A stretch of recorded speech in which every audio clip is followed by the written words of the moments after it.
嗨，大家好，我是玉华。昨天我的体重呢是59.2公斤。按照上周我说的生理期的规律，如果这周我正常吃的话，那我的体重应该还会再降一些。我们拭目以待吧。今天早餐呢，我吃的是一个煎蛋饼，我用了2个鸡蛋、半个洋葱，还有半个青椒，还放了1片奶酪。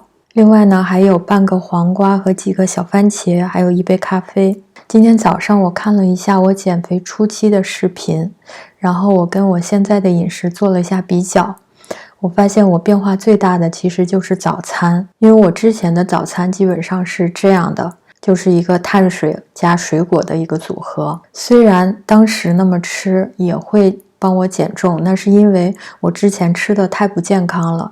这个碳水加水果的组合呢，虽然是含糖量很高，但是我也一样减下来了。因为跟之前比呢，要健康不少，因为之前吃的实在是太不健康了，之前吃了太多的碳水。当时我一天摄入的卡路里其实和现在差不多，也是1200卡到1300卡左右。但是我现在的早餐呢，基本上就把碳水去掉了，水果呢也减了非常的多。即使吃水果的话，我也只吃一点点，因为在这个减肥的过程中，我也通过学习减肥的知识，意识到水果不能吃太多，因为水果里面含有大量的果糖，也是不利于我们减肥的。可以适量的吃，但是一定不要吃太多，尤其是早上吃早餐的时候，最好不要吃太多碳水。如果我们一天的活动量没有很多的话，那吃那么多碳水其实是没有必要的，而且还会增肥。而且我现在采取的是168断食法，很多研究断食的医生都说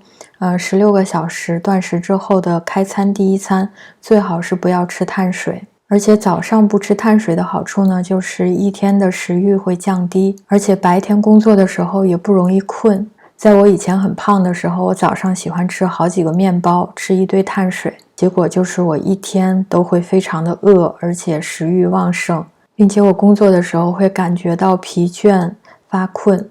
但是现在按照我现在的早餐这种吃法，我早上工作的时候是从来不会犯困的，所以我觉得非常适合我，也推荐给大家。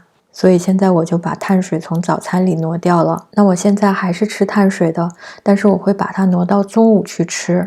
比如说今天中午我就吃了一个自己做的华夫饼，这个华夫饼呢是用荞麦面、香蕉还有黄油做的，非常好吃。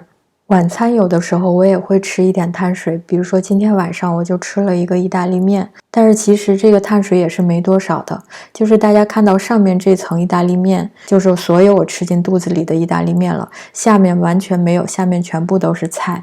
而且这个意大利面我也没有全部都吃完，还剩了几根儿。我发现呀，就是当我不经常吃那么多碳水之后，我也不会太馋碳水了。而且我还给自己搭配了1杯芹菜汁，这样就会让这个晚餐更多样性。因为这个芹菜汁冰冰凉凉的嘛，像冰沙一样，就好像以前我吃的很不健康的时候，去饭店吃饭总是要配1杯甜的饮料一样。这个芹菜汁里面我放了1个小猕猴桃，所以它是酸酸甜甜的，口感很好。并且我除了芹菜汁之外，我还吃了4颗西梅干，这个西梅干也是吃起来酸酸甜甜的，热量又不高，又帮助通便，而且又增加了这顿饭的口感和多样性。说到多样性啊，我又想跟大家聊一聊，就是我感觉我以前为什么会胖，主要还是因为我吃饭吃的太单一了。比如说以前我经常吃的早餐呢，就是从超市里面买来的甜面包，我可以一下子吃好几个，然后配上1杯水或者是1杯咖啡。因为我早餐只吃面包，只有这样一样东西，所以我必须得保证能让我自己吃饱为止，然后我才会感到满足。但是这样我无形当中吸收了非常多的热量和糖分，但是我却不知道。再比如说我非常喜欢吃饺子和包子，那当我吃饺子的时候呢，其他什么我都不吃，我只是一心一意的在吃饺子。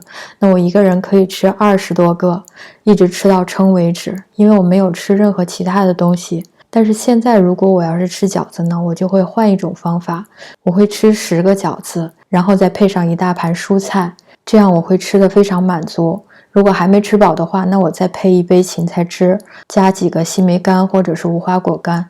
那这样这一顿饭既有蔬菜，又有蛋白质，又有碳水，然后另外还有饭后甜点。用这样的方法呢，既降低了我们的热量，又增加了这顿饭的营养。当然，唯一的缺点就是准备起来会比较麻烦，因为我们要自己去准备，自己做饭。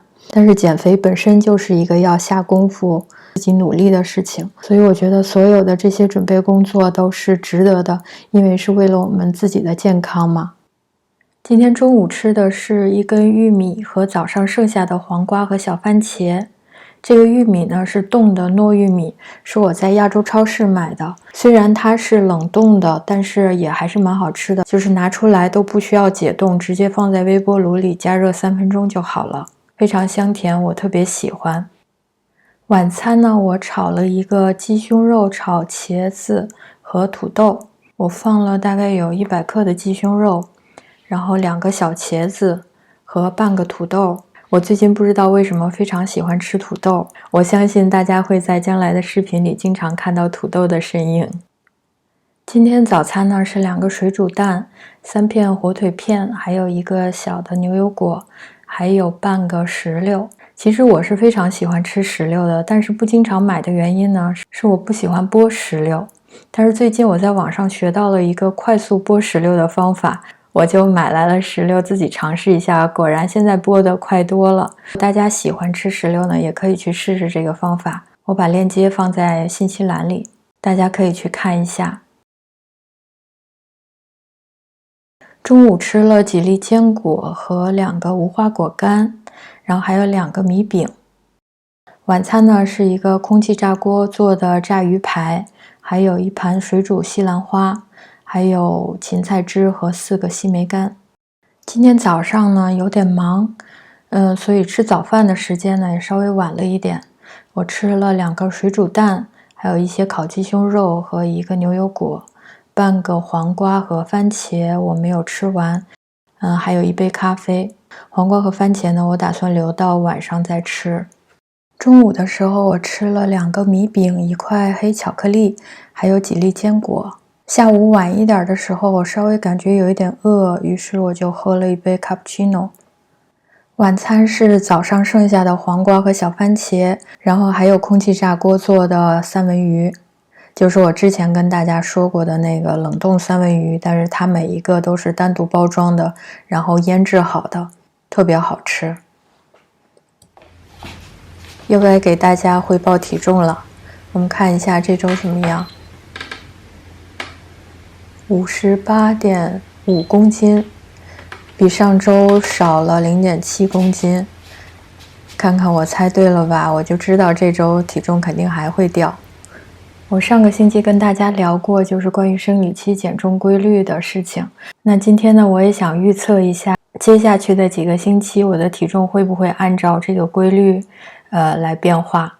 因为我的体重已经连续2个5天，也就是10天，下降了。那我预测呢，下一周应该还会再降一次，但是再下一周就会连续2周往上涨了。这是我的预测，不知道准不准确啊？大家也可以和我一起看一下。